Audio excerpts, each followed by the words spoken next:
아침 신문 귀로 읽으세요. 김용민의 조간 브리핑.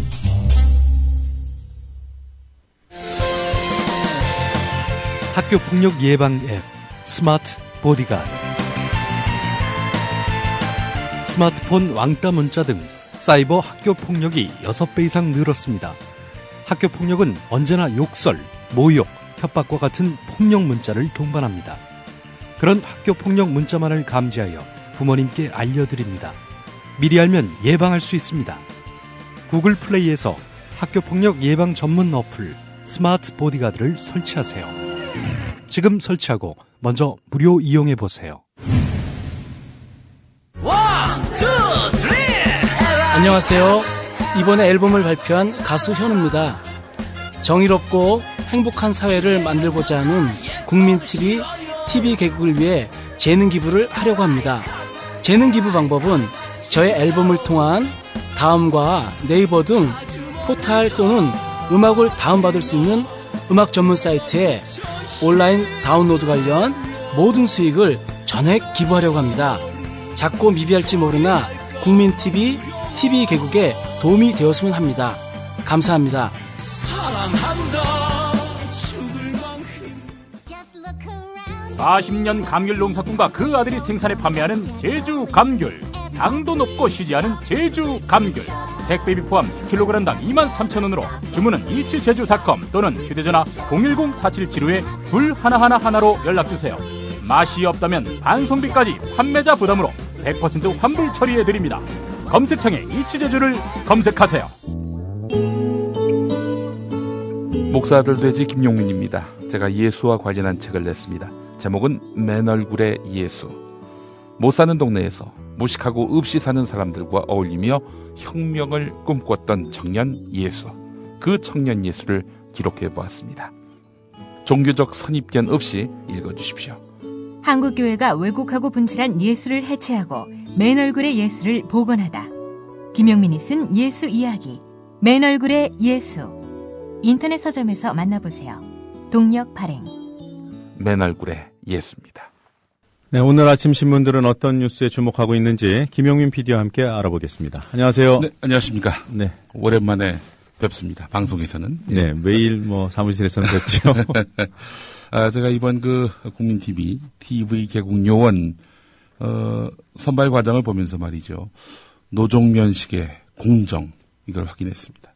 이 시작부터 이렇게 찬사의 물결로, 여러분들을 안내하게 돼서 송구스러운 면도 있는데요. 지금, 면접자만 남겨놓고 선발이 됐는데, 네. 면접자가 뭐 하는 사람인지 우린 정보를 갖고 있지 않습니다. 네. 예. 아니, 통상 이쯤 되면은 어느 학교를 나왔는지, 도대체 과거에 무슨 스펙이 있는지, 어학 점수는 어떤지, 이런 것들을 알만도 한데, 지금 저희는 1차, 2차 전형 전부 실력으로만 받고, 이 사람이 도대체 뭐 하는 사람인지, 이름하고 전화번호 말고는 없단 말이죠. 예. 그래서, 정말, 요번에, 이 재원들만 들어오겠구나. 그런 생각을 또 해보면서, 그런 거 하나도 안 보고 지금까지 공채 과정을 이끄신 1250명이 몰려왔는데, 이렇게 공채 과정을 이끄신 우리 노종면 단장을 보면서, 이거는 그야말로 언론사 공채의 혁명이다. 이런 생각을 해보았습니다. 이게 보이는 라디오가 아니어서 다행이에요. 네. 제 입꼬리가 한참 올라갔습니다.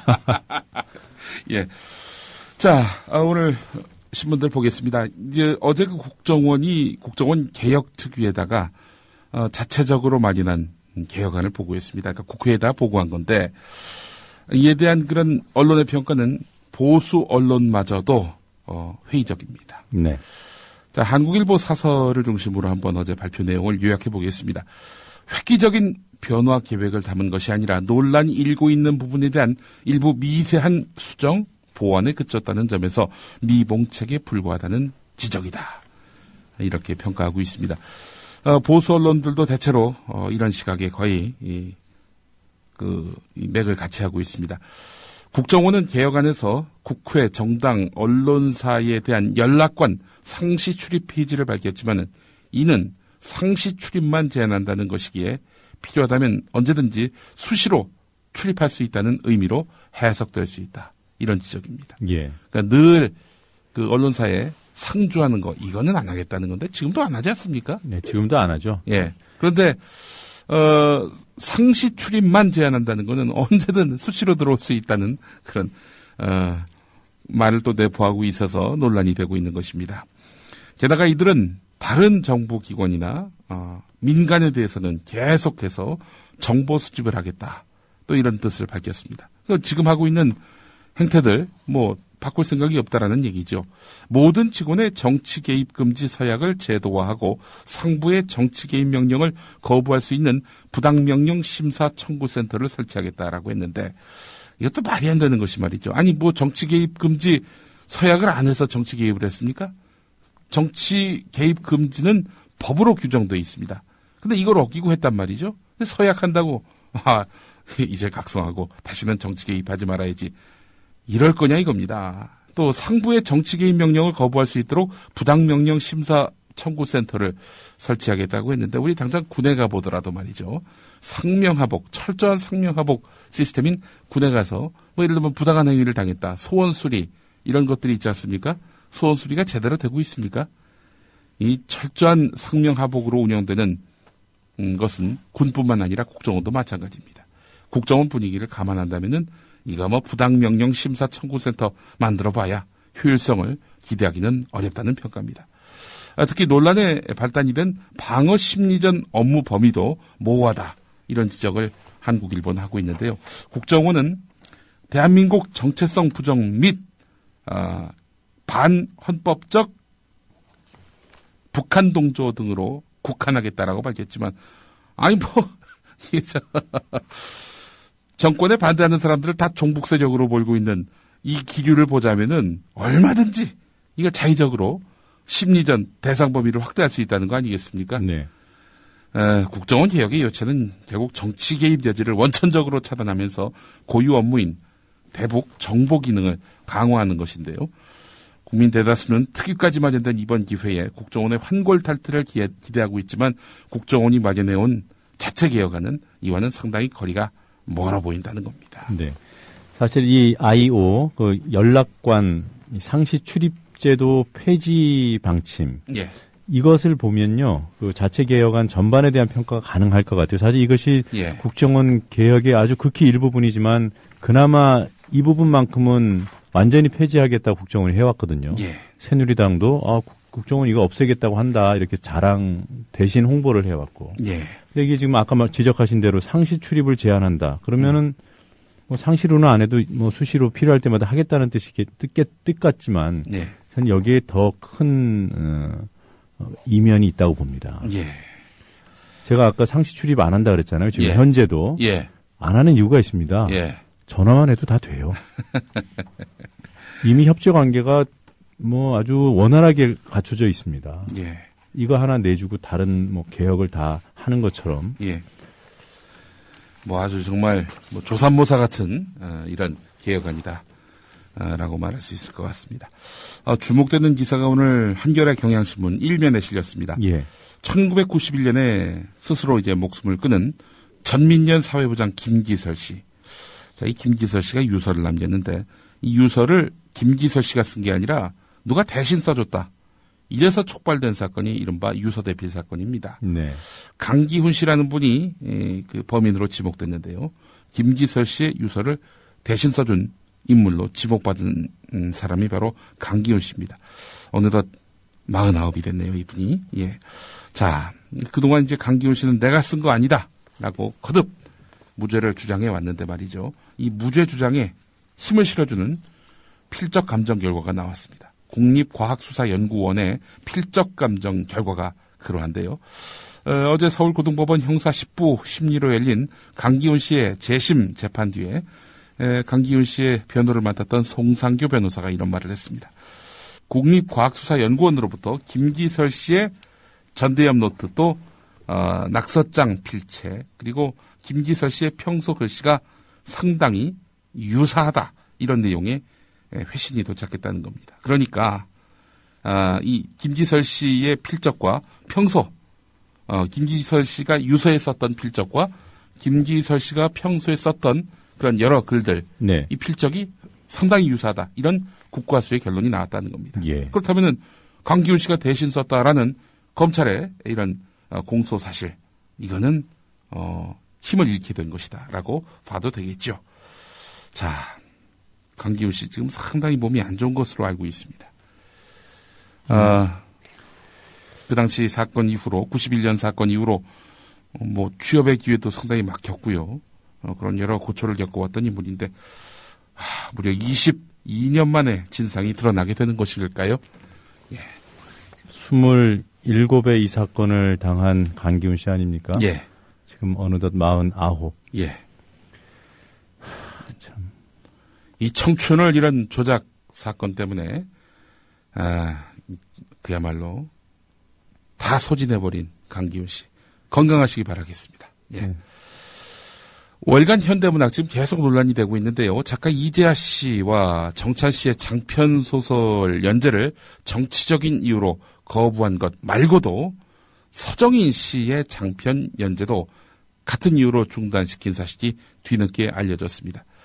박정희 전 대통령에 대한 부정적인 묘사, 이것 때문에 연재를 중단시켰다는 건데요. 이 서정인 씨, 바간의 꿈이라는 그런 제목의 장편 소설을 월간 현대문학을 통해서 7호로 8호로 두 차례 연재를 했는데, 이 작품은 미얀마의 불교 성지로 꼽히는 바간이 배경으로 나오는데요. 왜 가난한 나라의 사람들이 선진국 사람들보다 더 행복한지 알아보려 했다. 또 돈이 많다고 행복한 것은 아니라는 말을 하고 싶었다. 이렇게 그 저작 배경을 밝혔는데요. 자, 1회와 2회는 연재가 됐는데 3회가 문제가 됐습니다. 3회를 실으려고 했는데 본지 사정으로 연재를 중단한다는 이런 사고가 나왔어요. 편집자로부터 이메일을 통해서 연재를 못하겠다, 또 이렇게 통보를 받았고요. 뭐가 문제였나 봤더니 3회에서 등장인물이 이승만부터 노무현까지 역대 대통령을 비판하는 대화가 나오는데, 박정희가 계집을 끼고 술 마시다가 총 맞아 죽었다, 이런 발언이 나왔는데, 이런 발언이 나오니까 이 양숙진 주간, 이 사람이 수정을 지시했다는 겁니다. 자, 뭐 무슨 박정희 전 대통령의 그 과거 행적에 대해서 르포르타주로 쓴 것도 아니고 일반이 술자리에서 흔히들 이야기하는 이야기를 소설에 담은 것인데 이런 내용은 안 된다 라면서 이렇게 수정을 지시했다는 건데, 문학지의 주간이 이 문학적 내용에 대한 맥락도 이해를 못하고 이걸 수정 지시했다? 이게 상당히 좀 놀랍네요. 예. 놀라운 일도 아니죠. 사실 뭐 계속 박정희만 거론하면 다 이렇게 부정적으로 묘사하면 그렇게 지우라, 없애라, 다루지 말라 이러고 있으니 말입니다. 뭐하러 문학 잡지 만드는지. 왜 만들어요? 그 이념지를 만드시든가 한국농담 뭐 이런 거 말입니다. 요즘 한국농담이요? 논단이었습니다. 예, 잘못 들으셨군요. 농담한 겁니까? 예. 한겨레 이면을 보면은요, 기자 칼럼이 있습니다. 송호진 기자의 칼럼인데, 요즘 그 새누리당이 말이죠, 장하나 민주당 의원을 그야말로 아주 이루 말할 수 없는 그런 막말로 모욕하고 있습니다. 함량미달의 청년이다, 이런 모욕까지 나왔습니다. 홍지만 새누리당 원내대변인은 나이에 따라 비례대표 의석을 배정하는 청년 비례대표 제도의 회의론까지 나오는 지경이다. 함량미달, 철없는, 치기 어린, 뭐 이런 표현도 뭐 새누리당 안에서 나오고 있는데요. 뭐 결국 나이도 어린 것이 점점점 이런 그렇죠? 정서가 네. 개입돼 있는 거죠. 자, 그렇다면 진짜 장하나가 그런 폄하받을 만한 그런 의정 활동을 했느냐? 따져보겠습니다. 이 한겨레 칼럼은 이걸 다루고 있는 겁니다. 지난 9일 국회 환경노동위원회에서 정부 예산안보다 32억 6,300만 원이 늘어난 가습기 살균제 피해구제 예산이 통과가 됐습니다. 140억이 통과가 된 겁니다.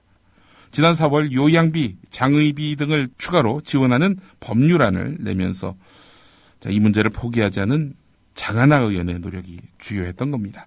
10월에는 밀양 송전탑 공사 현장을 찾아가서 대화로 풀자라면서 공권력 설득에도 나서는 등 이게 밀양에서도 여러 차례 역할을 했었고요. 동물원의 동물 고래학대 이걸 금지하는 법안도 5건 발의를 했습니다. 뭐 이것과 관련해서 이제 홍지만 원내대변인이 청년 대표가 청년 문제가 아닌 곳에 관심을 보인다 이런 주장을 폈는데 이 주장 자체도 말이 안 되는 거죠. 아니 국회의원이 청년 비례대표로 뽑히긴 했어도 아니 청년 문제만 다루라는 그런 법이 있습니까? 국회의원은 국민의 대의자이기 때문에 청년 대표를 할지라도 정치 현안 깊숙한 문제까지 다루는 것이 마땅한 일입니다. 이런 인식 자체를 갖고 있는 사람이 국회에 있다는 거가 너무나 충격적인데요. 자, 장하나 의원은 그렇지만 청년 대표로서 청년의 문제에도 깊은 관심을 가졌고 노력을 해왔습니다. 청년 고용 촉진법을 발의했고요. 청년 단체와 청년 주거, 아르바이트생 주휴 수당 착취 등에도 관심을 기울여왔고요. 그래서 올해 경실련 국정감사 우수 의원에도 뽑혔습니다. 이번 발언이 민주당 지도부에 정치적 부담을 줬지만 그동안 당 지도부가 정치적 논란을 의식해서 가지 못한 곳을 찾고 다른 의원의 눈길이 미치지 못하는 문제를 해결하기 위해서 부지런히 움직였고 긍정적인 그런 역할을 해왔던 인물이다 이렇게 평가를 하고 있는데 자 자기 당 안에 있는 함량 미달 의원들 좀 찾아보라 그랬으면 좋겠어요. 그 홍주만 의원 SBS 기자 출신 아닌가요? 그렇습니다. 네, 그 앵커도 뛰어난 취재력으로 보면은 네. 그 당 내에 어떤 인사들이 함량 미달인지 충분히 보일 겁니다. 네. 155명이 전부 다 함량 미달이 아닌가 이런 생각이 드는 사건이 발생했습니다. 장하나 의원에 대한 제명을 포함한 징계안을 발의할 당시 네. 그 발의안을 보니까 말이죠. 이 장하나 의원이 비례대표 경선 과정에서 청년 비례대표 경선 과정에서 부정이 있었다. 네. 이렇게 못 박았습니다. 그래서 새누리당은 또 이것이 법정에서 지금 다투고 있는 사안이다. 이렇게 또 밝혔는데 그래서 장하나 의원이 법원에 가가지고 아니 나와 관련한 소송이 있나 봤더니 없어요. 전혀 없는데 제가 봤을 때 이거는 통합진보당 그 청년 비례대표 경선과 연관지어서 이야기한 것 아닌가. 근데 통합진보당 청년 비례대표 의원 선거 과정에서의 부정 의혹도 그것도 모두 사실이 아닌 걸로 드러났고요.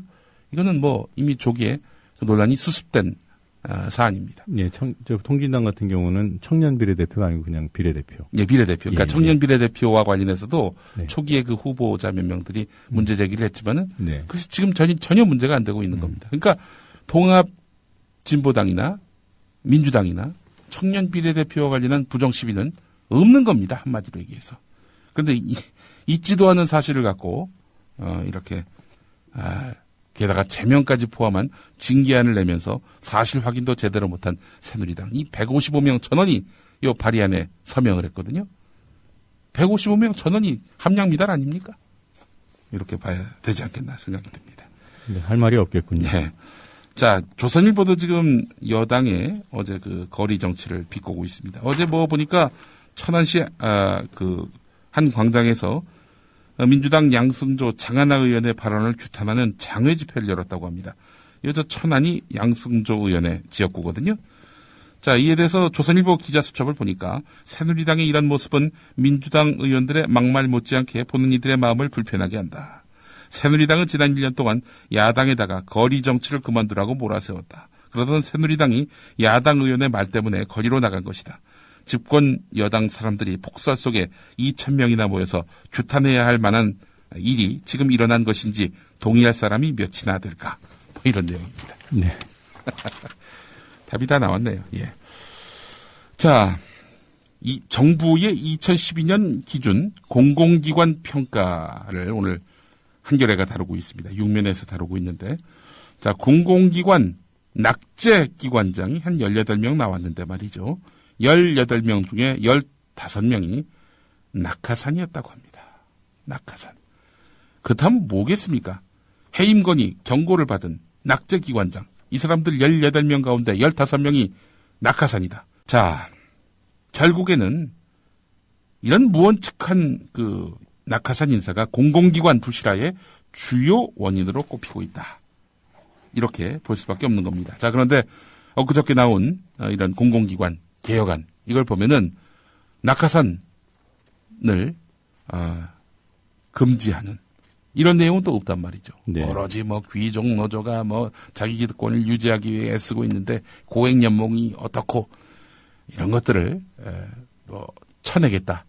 또 이 부채 문제 해결하지 못한 기관장은 뭐 임기가 어떻든 간에 뭐 곧 자르겠다. 이런 식으로 이제 공공기관 개혁안을 내놨단 말이죠. 권력이 낙하산만 내려보내지 않으면 공공기관 상당 부분 개혁될 수 있고 또 부채 문제도 줄일 수 있다라는 그런 힌트를 오늘 이 한겨레 기사를 통해서 만나게 됩니다. YTN도 사실상 올해 적자로 예. 들어섰습니다. 아, 그렇습니까? 낙하산 체제 한 4년의 결과가 네. 건실하던 언론사가 결국 적자로 돌아서는. 더 안타까운 것은요. 이 적자를 보전하기 위해서 그야말로 사원들이 피땀을 흘려가지고 마련한 사옥을 판답니다. 상암동? 아닙니다. 저희 지금 서울역 사옥. 아. 그걸 팔면 흑자가 되겠죠. 예. 수치상으로는. 예. 이게 정권으로부터 현 정부의 충성심이 돋보인다고 평가받은 사장이 4년 동안 이뤄놓은 업적이. 이 보니까 말이죠. 경영 성적도 그렇고요. 시청률도 지금 계속 곤두박질 치고 있는 상황 아니겠습니까? YTN이요. 근데 그분은 뭐 책임을 질까요? 자, 경향신문으로 가보겠습니다. 경향신문 6면에 어제도 이런 비슷한 기사를 이제 냈고 연속적으로 지금 내고 있는 양상입니다. 코레일이 철도 파업을 불법으로 규정하고 있죠. 그래서 강경 대응하고 있는데 정작 법을 지키지 않는 것은 코레일이다. 코레일 사측이다. 이런 지적이 나오고 있습니다. 공익과 노동권을 조화롭게 보장하기 위해서 법에서 정한 필수 유지 업무를 자의적으로 조정하고 법적 정당성 없이 형사처벌과 징계에 나서고 있다는 겁니다. 사실 그 철도노조는 수서발 KTX 운영 회사를 설립하는 것 자체가 법에 어긋나고 코레일의 이익을 깎아먹는 배임이라면서 법적 대응에 나섰는데 말이죠. 자, 그렇잖아요. 뭐 이 수서발 KTX 운영 회사를 따로 설립하면은 코레일이 상당히 큰 손실을 본다, 순손실을 본다. 이게 바로 엊그저께 한겨레 보도였는데요. 그렇다면 코레일에게 타격을 주는 그런 결정을 코레일 이사들이 했다. 이거 배임 아니냐라는 것이 철도노조의 입장이고요. 그렇게 해서 법적 대응에 나서고 있다는 겁니다. 자, 지금 법정 필수 운행 제멋대로 지금 바꾸고 있는데요. 자,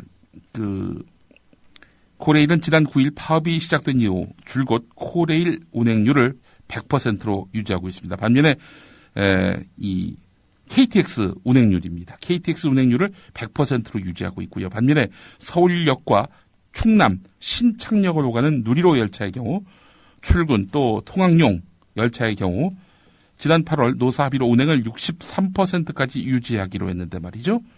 아예 운행을 중단시켰다는 겁니다. 아니 서울역과 충남 신창역을 오가는 누리로 열차 같은 경우는요. 어떤 수요가 있냐면은 여기에 대학들이 많습니다. 네. 천안아산에 대학들이 많아요. 그래서 뭐 제 기억나기로는 이 열차 안에 강의실을 만들어 놓은 그런 객차가 있는 걸로 알고 있는데 이걸 중단시켰단 말이죠. 왜 그러겠습니까? 어제 경향신문은 이런 의심을 하던데요. 이렇게 철도노조가 파업을 해서 안 가는구나. 이게 철도노조 나쁜 놈들이네.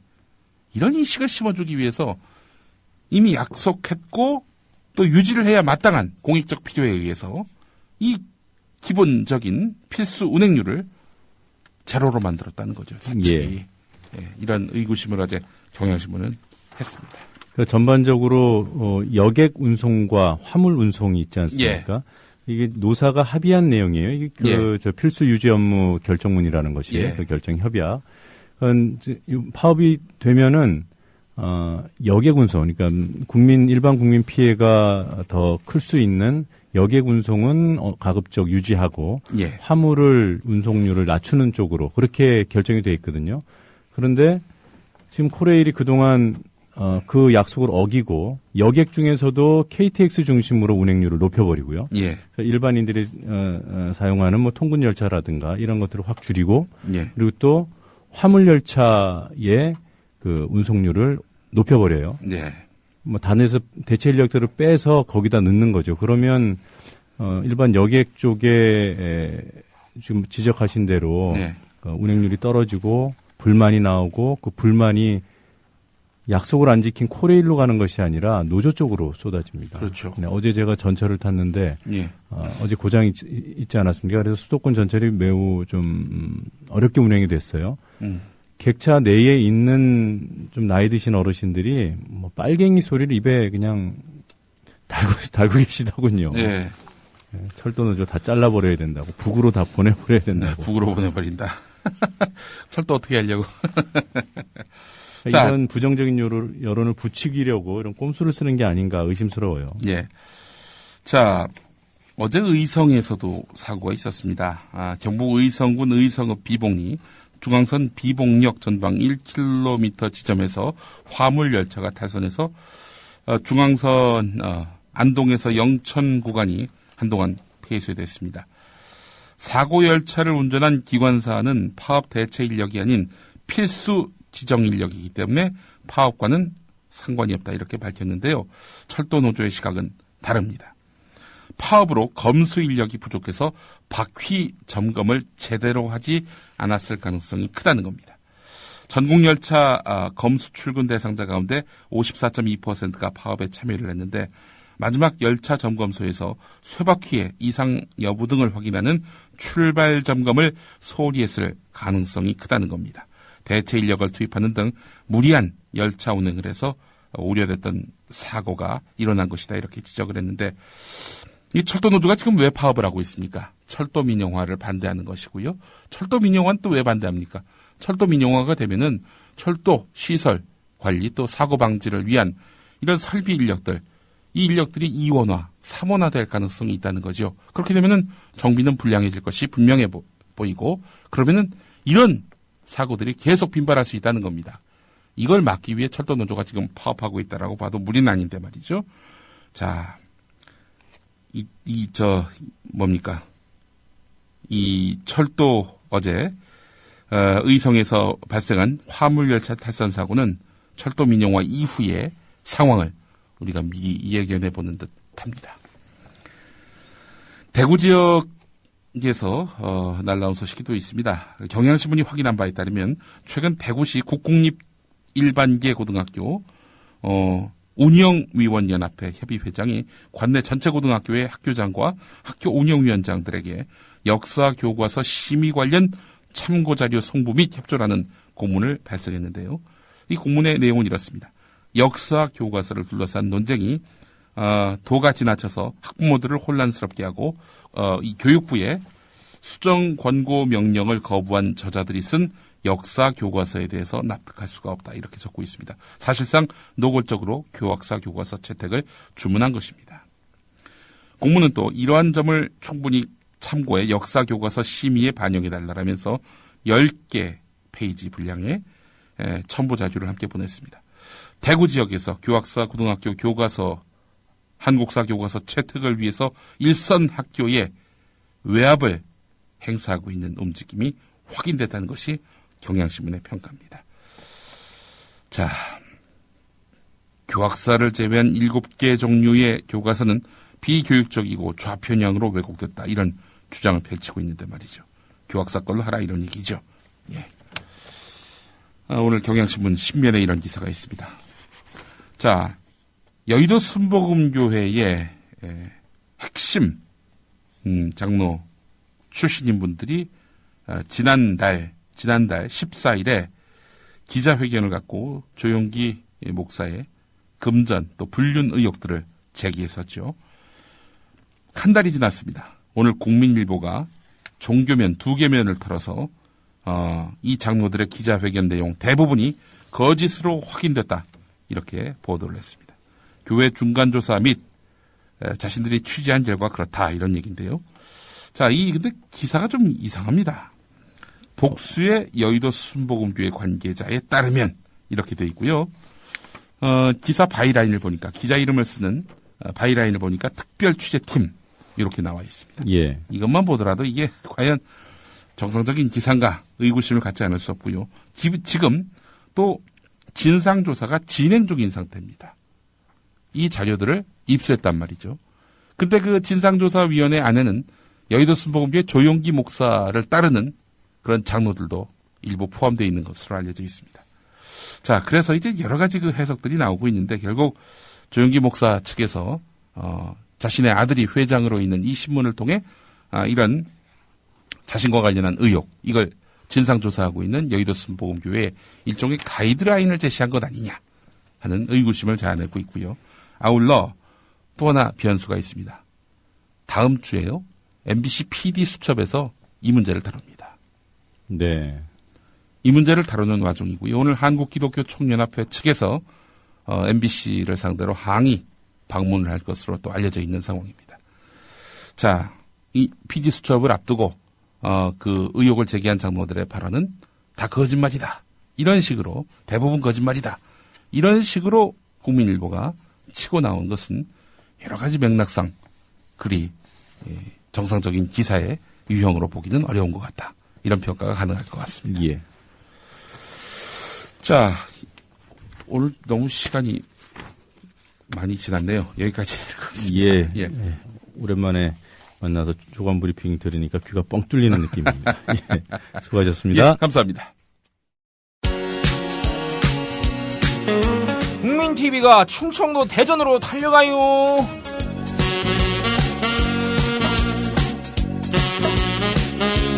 미디어 협동조합 대전 충남 충북조합원 한마당 행사가 돌아오는 토요일인 12월 14일 저녁 6시 대전 엑스포 과학공원에 위치한 DCC 대전 컨벤션 센터에서 열립니다. 문희정 아나운서의 사회로 국민TV 라디오 나란히 가지 않아도의 진행자인 가수 손병희의 콘서트와 국정원 국정조사에서 두각을 드러낸 민주당 박범계 의원과 함께하는 서영석 김용민의 정치토크 공개방송, 최동석 조상훈의 왜 협동조합인가 공개특강으로 꾸입니다. 12월 14일 토요일 저녁 6시 대전광역시 유성구 엑스포로 107 DCC 대전 컨벤션 센터. 성역 없는 TV 뉴스의 꿈을 품은 모든 조합원과 시민 여러분의 참여를 기대합니다.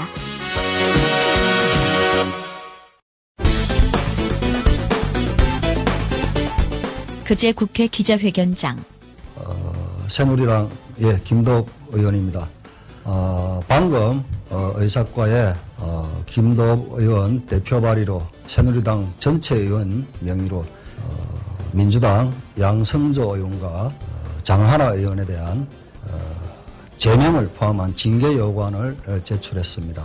장하나 의원 같은 경우는 선거를 민주적 절차에 따라서 치르고 100만 표 이상 차이로 당선되어 국정을 수행하고 있는 대통령에게 사퇴를 요구하고 내년 6.4 지방선거 때 동시에 대통령 보궐선거를 해야 된다고 주장하는 것은 헌정질서를 중단하라는 그런 중차대한 문제입니다. 그리고 국회의원이 지켜야 할 가장 큰 책무 중에 하나인 헌법 준수 의무를 위반한 것이고, 어제 새누리당 천안 집회. 양승조 장하나는 의원직을 사퇴하라! 이런 망언을 일삼는 의원을 우리 국민들 마음속에서 지워버립시다, 여러분. 정치인으로서 국회의원으로서 우리가 뽑아준 대표로서 국회의원직을 상실할 만큼 잘못된 혹은 저주스러운 얘기를 했습니다.